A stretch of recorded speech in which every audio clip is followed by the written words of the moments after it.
We remain steadfast in our commitment in delivering local news that matters, stories that inspire, enriching the lives of Filipinos in Central and Eastern Visayas, in the Philippines and across the globe.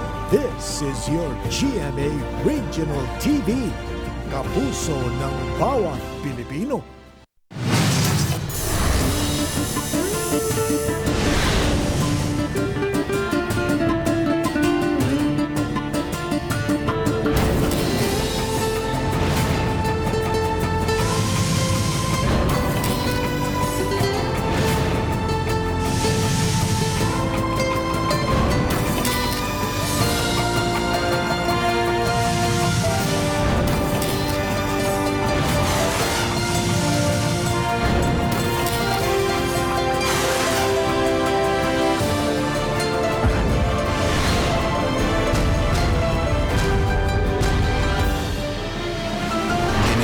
GMA Regional TV Balitang Bisdak.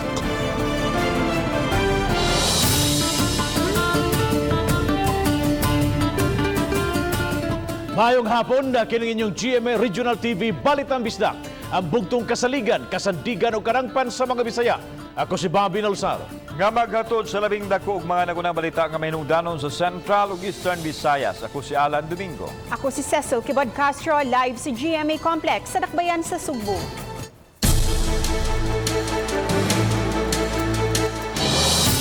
Sa nagpadayon karong monitoring sa pag-asa sa Bagyong Bising sa Severe Bulletin number 12 nga gipagawa sa pag-asa, nagpabilin hinay nga pag-irog sa Bagyong Bising paingon sa amihanang kasadpan ang mata sa bagyo nahimutang 235 kilometros sa sidlakang amihanang sidlakan sa Vera Catanduanes o mga 360 kilometers sa sidlakan sa Dait Camarines Norte. Nagdala kini sa hangin 195 kilometros matag oras ug ang unos sa hangin maabot sa 240 kilometros matag oras.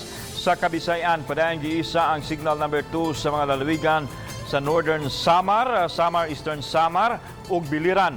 Masinati ni madapit ang paghapak sa hangin gikan sa 61 ngadto sa 120 kilometros matag oras sa mosunod nga 24 oras. Gipaubos usab sa signal number 1 ang pipila ka mga dapit sa Kabisayan, Leyte, Southern Leyte ug pipila ka bahin sa Northern Cebu nga naglakip sa mga lungsod sa Tabugon, Borbon, San Remigio, Bugos City, Medellin, Daan Bantayan ug mga isla sa Bantayan ug Camotes. Masinati usab niining mga dapit ang hangin gikan sa 30 ngadto sa 60 km/h nga masinati sa mosunod nga 36 oras.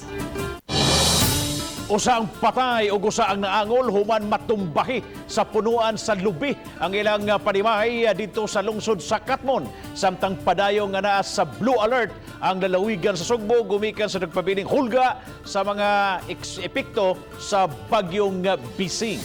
Ano ang report? Mao kini ang sitwasyon sa sitio Manlayag, Barangay Panalipan, lungsod sa Katmon, dihang natumbahan sa lubi ang usa ka payag. Nakabsan sa kinabuhi ang 47 anyos nga si Olivia Puypoy, human naigo sa lubi ang iyang liog samtang naangol usab ang iyang bana nga si Dennis. Wa na hinuon maunsa ang ilang anak nga babae. Sa imbestigasyon sa mga otoridad nga miadto silang payag sa umahan ang pamilya aron manguha og lagutmon pagkaugma. Apan pagkakaadlaw na hitabo ang trahedya, human matumba ang punuan sa lubi nunod usab sa kakusog sa hangin nga hinungaw sa Bagyong Bising. Ang bana nadalas tambalanan. Napakabot naman dito sa area, so positive yun nga, patay na yun siya. Declare na yun nga, kung kay liog mo niya na iko, sa lobby, dito yun na busdak ba na, dito sa ginawa na ang iyang bana, kauban niya dito, tuluto sila, yung bana o ang iyang usak anak. Pagka alas 4:40 gapon, nandawat ang mga alarma, nga dunay taga Manlayag na katulong sa lobby. At na mo dito ang biktima yung tao na datugan na sa lupit. Giklaro sa PDRRMO nga wa maapil sa signal number 1 ang Katmon apan nakasinati gihapon og hampak sa hangin. 24 oras ang monitoring nila sa mga lungsod sa amihanan nga naapil sa signal number 1. 2 incidences nga natumba ang lubi nga naigo gid ang Panimalay, ang sa Carmen wala ra na unsa ang pamilya, pero ang kining sa Katmon maoy na atay tulo ka mga naapektuhan. Duha ang nabunog lang ug usa gid ang namatay. Gipaubos sa Blue Alert ang lalawigan sa Sugbo diay nakaandam na ang tanan isip proactive measures sa posibleng mahitabo nga mamugna sa bagyong Bising. Sukad pa pagkahuybis ug Biyernes nagpahatag na ta og advisory ang atong emergency operations centers sa atong tibuok council members ug sa 51 local government units. Samtang gibanduan ni Governor Gwen Garcia ang PSWDO sa paghatag og ayuda sa pamilya sa nakalas didto sa lungsod sa Katmon. We will ask Marivic, our head of Provincial Social Welfare Office, to make the proper recommendations para atong matabangan ang katong casualty o ang katong mga injured. Kauban si John Solon o Cleofer Lumayag, ako si Alan Domingo. Balitang Bisdak. Nunod sa dagkong baod nga nasinati sa Northern Cebu tungod sa bagyong Bising, motorbangga paingon sa Bantayan Island nalunod. Luwas na hinoon ang duha ka mga mananagat. Si Luan Merondina sa report. Nakaluwas sa diriyot nga kakuyaw ang duha ka mga mananagat nga sila si Redemptor Cueva, 54 anyos, ug Archie Mamposte, 25 anyos, human malunod ang giluan ng motorbangka. Alas 11:30 kagahapon sa buntag, milawig gikan sa Look, San Remigio ang duha paingon sa Bantayan Island. Apan mga 200 metros pa lang gikan sa baybayon, nakasugat sila og dagkong bawd, hinungdan sa pagkalunod sa gisakyang motorbangka. Maayo na lang kay nakalangoy sila pagbalik sa baybayon ug na-recover usab nila pagbalik ang nalunod nilang motorbangka. Sukad pa niadtong Sabado sa gabi, gidid-an na ang mga sakayang pandagat nga makalawig human malakip ang amihanang bahin sa Sugbo sa mga dapit nga gipaubos sa Signal Number 1. Hangtod karon, wa pay mga biyahe nga gitugutan ng Coast Guard. Subay niini, moabot sa 129 ka mga pasahero ang padayong na-stranded sa upat ka managlahing pantalan sa amihanang Sugbo.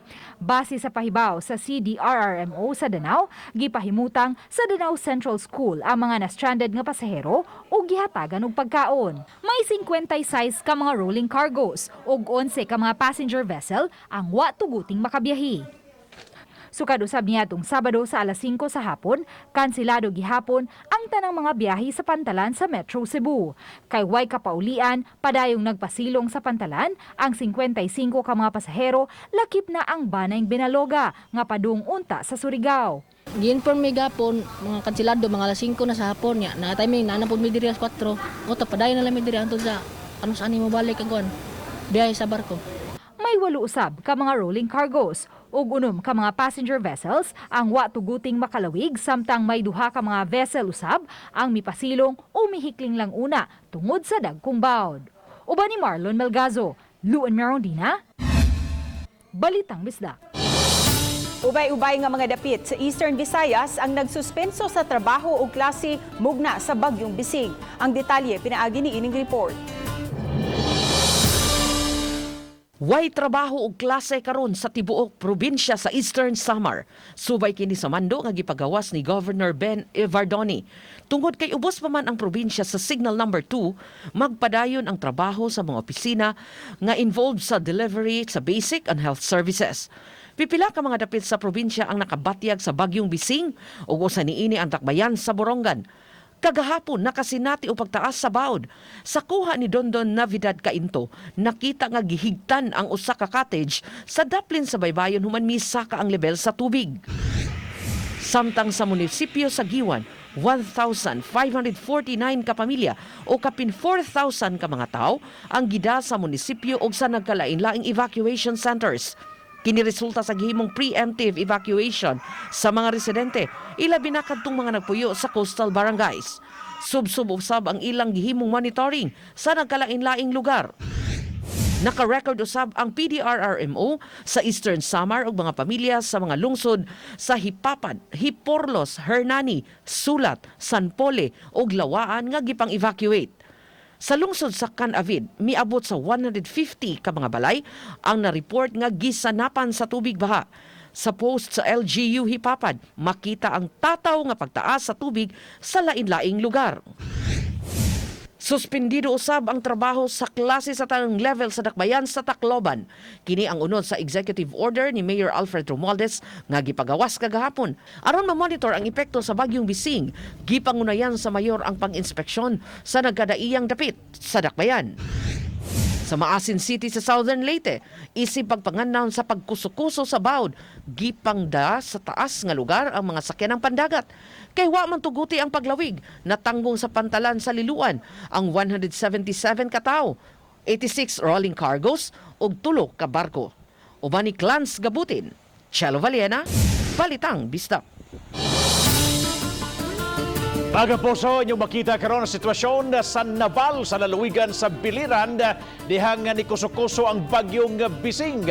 Grabe ang pagkatap sa mga dagkong mga baon nga mibundak sa maong lugar.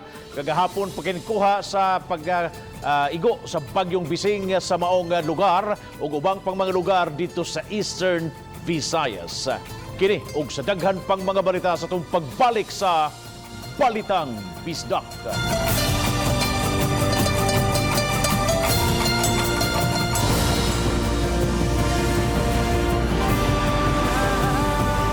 Kini ang GMA Regional TV Balitang Bisdak.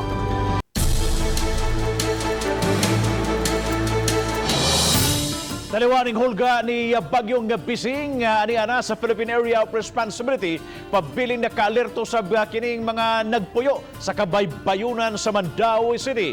Wahay nooy natala mga panghitabo nunot sa maong bagyo. Ang detalye pinagi sa live report ni Nico Serino. Nico?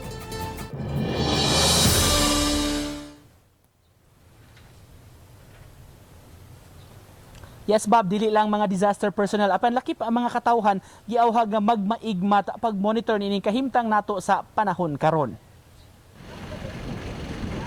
Kusog ang pag-uros sa hangin nga nabatyagan sa mga residente sa sitio Under the Bridge, sakop sa Barangay Look. Paghulagway nila, dili kasarangan kining maong hangin. Apan gilauman na nila kini kay may weather disturbance man karon sa nasod. Kaganiha, daghang mga residente ang nanggawa sa ilang panimay aron magsawod og tubig nga hatod sa MCWD kay walay agas ang ilang mga gripo. Ug ning panahon nga may hulga sa bagyo, dili kalikayan nga sa usag-usa kanila kini ang ilang maistoryahan. Matod sa mga mulupyo, doble igmat sila karong panahona. Magbantay lang kay inani man gining naadapin sa dagat. Magdagko ang bawod. Magbantay lang yun kay parang ako'y makuan ba. Sa pagbisita namo kaganiha, di pa hinon kaayo taas ang taob apan mabantayan na ang epekto sa hangin ngadto sa dagat. Ba jud kay basag mapadpad jud atong balay. Ano mula pa sa among sawog dili. Pero sayo kanang dagkong bawod mo kabya jud diri sa amo maigo jud tag basa jud mi sayo. Magsige man ta. Paminaw ko si metabo nga makusog ba. Oo. Ya makusog kalit. May na makaandam tadaan. Ang City Disaster Office sa syudad pabilin nga alerto sa posibleng epekto sa bagyo. Hinuon matod sa ilang labaw, wala ra sila'y natala nga mga insidente labi na ni adtong weekend. Tambag nila sa mga mulupyo, pabilin nga magma-alerto. Kusog hangin pero ang gabantayan ko na to kusog hangin pero dili siya ma-sustain na yung kakusog. Kalit lang, murag mulabay lang ba? Murag mulabay lang. Manang gibantayan na to din. Manang karon kita is naman ta diri sa command center makita man atong typhoon track so atong ginapermi bantayan.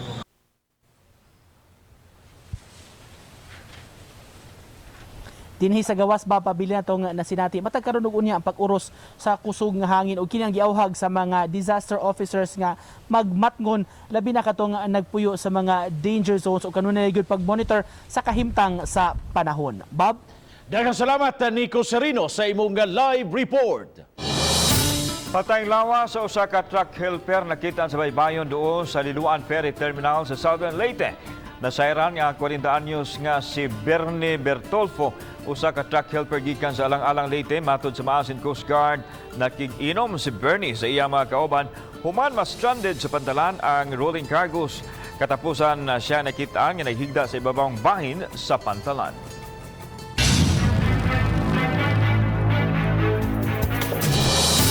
40 ka mga panimay sa Upper Tabok, Mandaue City ang gilamoy sa sunog kagahapon sa buntag. Si Luan Mirundina sa report.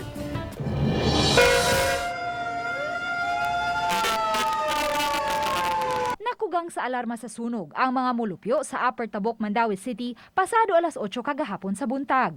Kusog ang huro sa hangin ni adtong higayuna ug sikit-sikit pa ang mga panimay sa dapit. Busa paspas nga nakakatap ang kayo. Ug tungod kay hagipot ang dan, nagpahigayon na lang og engine relay ang kabumbiruhan aron maabot ang sudlunong bahin. Kanina gisiyang opening og dito speakers naikagihan dito. Ya na-focus man gud kay diri man gud sa nagtuo man gud dinli ba ang kompanya mo na-focus diri.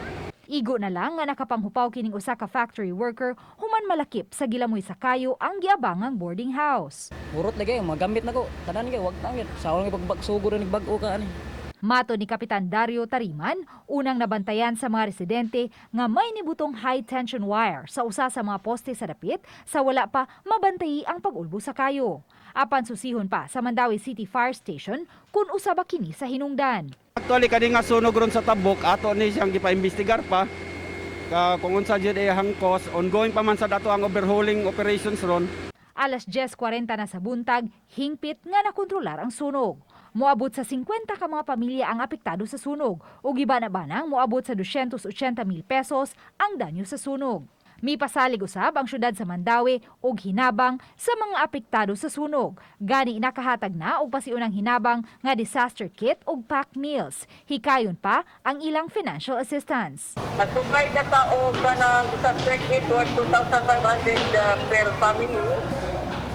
Yan nag-provide sa o ganing lunch and dinner o pangahaw ganing okay. Uba ni Marlon Melgazo o Godfrey Rilien, Luan Merondina, Balitang Bisdak. COVID vaccine rollout sa mga senior citizens sa Nakbayan Sugbo, gisugda na karong adlaw. Sayran nato ang gibati sa mga edad-edarana human makadawat sa ilang unang dose sa bakuna. Ano ang report? Misayo og adto sa mga vaccination site kining mga senior citizens sa Nakbayan Sugbo alang sa una nilang vaccine shot.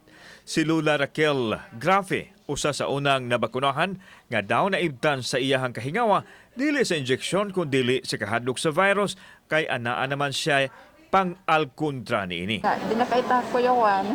Safety na? Yeah. Drug safe na gamay. Kana na may first dose. Kining 77 anyos nga lulo ang nag-inusarang miadto sa vaccine site kay naghinam-hinam na siya nga magkadawat sa bakuna. Relax gamay, at least murag arang-arang na ta basig di na tamhadlok malakaw. Cool ba o kahadlok?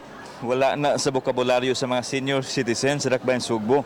Diin kasagaran sa akong mga nahinabi, usa lang gyud ang ilahang gibati. Kalipay nga sa katapusan mabakunahan na sila. Kining magtiayong Delvo, bisan og nag-wheelchair si Mrs. samtang nagsungkod si Mr. Gipalabigyod nila nga babakunahan. Malipayong good ako. Per na ako malipayong. Sa dinhilang nga site, almost 400 ang ato ang mga almost 500 yun, no, kay na may mga ni apas, no, gabi ilang sugot sila nga magpabakuna. Kaya naman uban nga nagpalista nga wala mo mibalibad. Giklaro ni Dr. Ibones nga luwas ang bakunang Sinovac nga ilang gigamit alang sa pagpamakuna sa mga tiguang.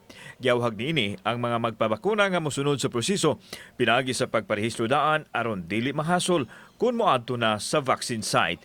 Moabot sa 20,000 ang nakaparehistro apan adunay mga nisibog. Ato lang sa atong mga senior citizen nga magpabakuna, manghinaot lang ta nga inig-ari nila kung ma-scheduled na sila sa bakuna, mo kuan lang sila, no, mag-inom lang gyud sila sa maintenance medication. Kauban si Cleofer Lumayag ug Rod Prado. Ako si Alan Domingo. Balitang Bisdak. Kagaposo, kuha kini ni DJ RJ Rene Castino sa pier sa Tacloban City, Samar. Alas 3 lang karong hapon. Iyang kuha kini makita kining barko nga napidpid na sa pantalan nunot sa kakusog sa mga baod nga mihapak sa mga lugar. Ang baod misod na gani sa second floor diin sa nagkuha nining maong video. Nagpadayon gihapon ang pagratsada ni Bagyong Bising sa mga lugar sa Eastern Visayas. Kini og sa daghan pang mga balita sa atong pagbalik sa Balitang Bisdak.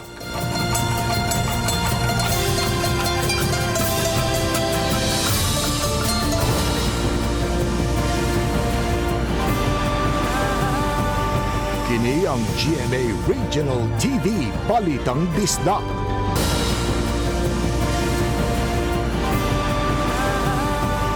Kini ang GMA Regional TV Balitang Disda. Huwag tango na ang multa sa mga taong masakpan nga dili mag-face mask sa lalawigan sa Sugbo. Gihulagway sa gobernador nga ang penalty pag daog-daog sa mga kabos nga mao'y kanunay lang nga madakpan. Aniya ang report. Inay pamultahon hatagan na lang og face mask ang mga tao nga madakpan nga wala magsulob og face mask sa lalawigan sa Sugbo. Kini ang mando sa gobernador sa kapulisan sa lalawigan ubos sa bagong hepe karon nga si Colonel Engelbert Soriano. Gipadayag sa gobernador nga kadtong mga kabus lang ang kanunay madakpan nga dili mag-face mask kay maoraman ang maglakaw sanglit ang mga adunahan magsakay man sa mga auto. Gawas pa nagtuo ang gobernador nga tinubdan kini sa korupsyon sa ubang mga implementor sa protokol.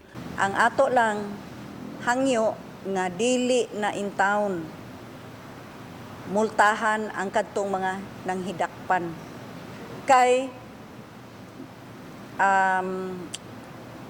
times out of 10 ang pangdakpon kadto in town mga kabus nga halos wa nagali ipalit og bugas. Gikatakda mo pagawas og memorandum si Governor Garcia alang sa mga lungsod alang usab sa hingpit nga pagwagtang na sa multa sa mga masakpan nga dili mag-face mask. Hinuon giawhag nini nga padayon nga magsulob og mask kun anaa sa sirado nga mga dapit. Gidugang nini nga mas maayong hugtan ang paggukod kadtong mga kriminal ug dili ang mga yanong tao nga nanginabuhi ug nagsaliglang sa adlaw-adlaw nilang kita. Ang atong panggukdon katong mga klarong kriminal, katong mga nang rape, mga namaligyag drugs, mga tulisan, mga scammers. Kana mo yatong panggukdon. Kauban si Cleofer Lumayag ug Rod Prado. Ako si Alan Domingo. Balitang Bisdak. Gisugda na sa pagpanglista ang mga tao nga dunay gipamatikon with comorbidities sa kabarangayan sa Dakbayan sa Talisay. Kini gitumong aron masuta kung pila kanila ang gustong magpabakuna batok sa COVID-19. Matod ni Mayor Samsam Gulyas nga padayon ang pagpamakuna sa medical frontliners o uban pang nga mga senior citizen nga gustong magpabakuna. Anamanam na usab nilang gidawat ang mga pangan sa tao nga nasa A3 priority list nga naglakip sa 18 anyos hangtod na sa 59 anyos nga dunay ipamati silang lawas. Pahinumdom sa mayor nga kinahanglan usab nga mosulti sa tinuod ang magpabakuna aron maabagan sa mga doktor nga ngayang buhaton. Gisugdan usab karong adlaw ang second dose sa mga medical frontliners sa Dakbayan sa Talisay.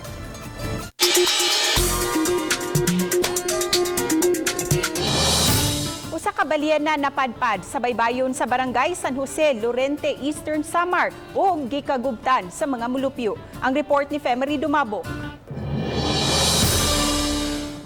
Gibanabana nga may gibugaton ang balyena sa dulan sa 1,000 kilos. May 10 metros nga gitason ug 5 metros nga gilapdon. Gipabaw si Kapitan Ismail Altar sa Barangay San Jose sa taga Bureau of Fisheries and Aquatic Resources nga bisan sa iyang gidakon o sa gihapon kini ka baby balyena. Padong na usab kining madugta. Una kining nabantayan ni Pablito Kaliba og kaubanan sa miaging Biyernes samtang sila namasol. Sa Pasiga nakita namin curious kami. Akala namin malaking kahoy lang, pinagtahan namin. Pagkatapos, habang papalapit na kami, parang kakaiba siya. Tapos nilapitan namin ulit. Ayun na nga, nakita namin na isang patay na malaking balyena pala. Nakigalayon dahil ang barangay sa lungsod ug sa BFAR, ilabi na nga nanimahon na ang balyena. Dabantayan usab nga may mga likido nang nanggawas sa lawas niini. Gibanabana sa taga BFAR nga namatay kini usa na kabuwan. Plano sa kapitan nga sunugon o ilubong ang patayng lawas niini. Apan gahapon naanod na usab kini. Rito, may kasi dumating na bagyo rito sa amin. Kahapon ng umaga nang puntahan namin dun sa dagat, wala na dyan. Naianod na. Sa laing bahin, usa ka kabaw nga naglibod-libod sa kadalanan sa lungsod sa Naval sa Biliran ang gikagubtan sa mga mulupyo, ang gikuha sa kapulisan. Sa social media post sa Davao Municipal Police Station ang mga nangangkon nga ila ang maungkabaw ang gipangitaan og dokumento isip pagpamatuod nga sila ang nanag-iya niini. Uban ni Rod Prado ug Clans Gabutin. Ako si Family Dumabok. Balitang Bisdak.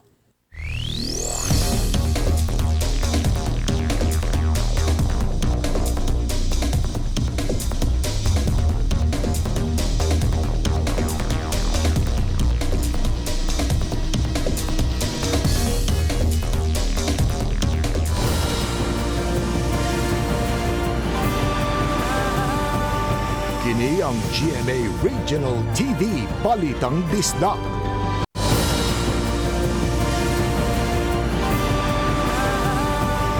Kini ang GMA Regional TV Balitang Bisdak. Mga PUG drivers o mga operator sa Paho Terminal, mityabaw sa gilagway nilang di makatarunganong pagduma sa terminal, labi ng parehong may biyahe karon ang mga traditional PUJs o modern jeepney o gapo pareho ra ang ilang mga ruta. Si Luan Merondina sa report. Lang tok driver. Adili na po idi. Nay mo dito dire mandawi man ni. Lockdown man dire.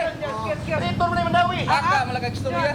Ang atong tuyo dinhi nga magkasinabot ta dili. Mitumaw ang tensyon sa pagsugod pa lang sa tigom uban ang mga driver o operator sa traditional jeepneys tagduma sa Paho Terminal, City Planning Officer, CTMS ug kadagkuan sa United Drivers Operators Transport Cooperative kun UDOTCO.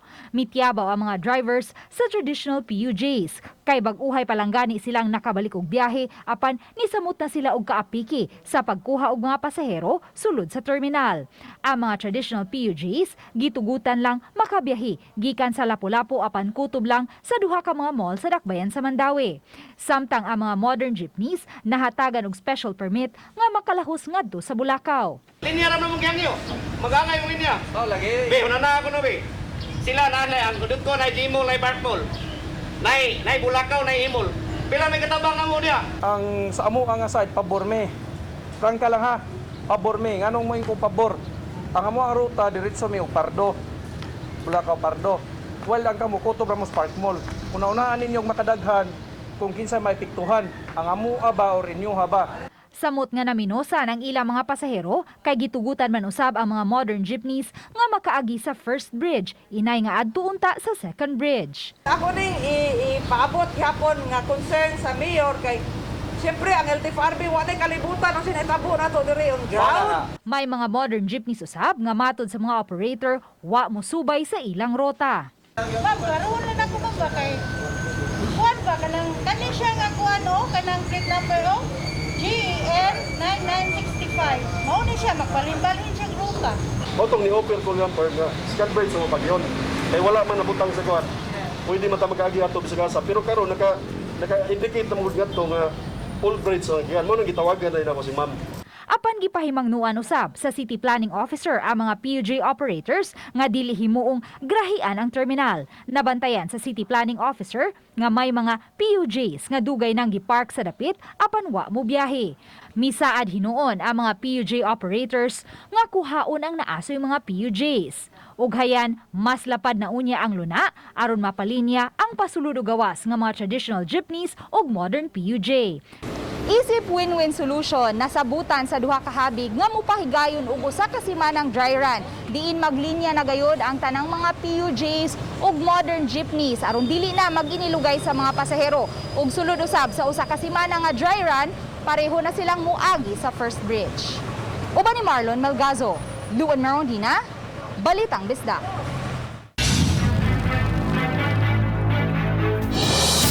Taliwa sa preemptive evacuation nga gihimo sa munisipyo sa Giwan sa apektadong mga residente sa Bagyong Bising, girespondihan sa otoridad ang sunog sa Barangay Say sa maong lugar nga nagsugod alas 3:20 sa kadlaw ni atong Domingo. 12 ka mga balay ang nasunog. Sa bana-bana sa Giwan Central Fire Station, ang danyos anaa sa 250,000 pesos. Ug base sa mga nakakita, posibleng elektrikal ang hinungdan sa sunog nga napaong pasado alas 5 sa buntag.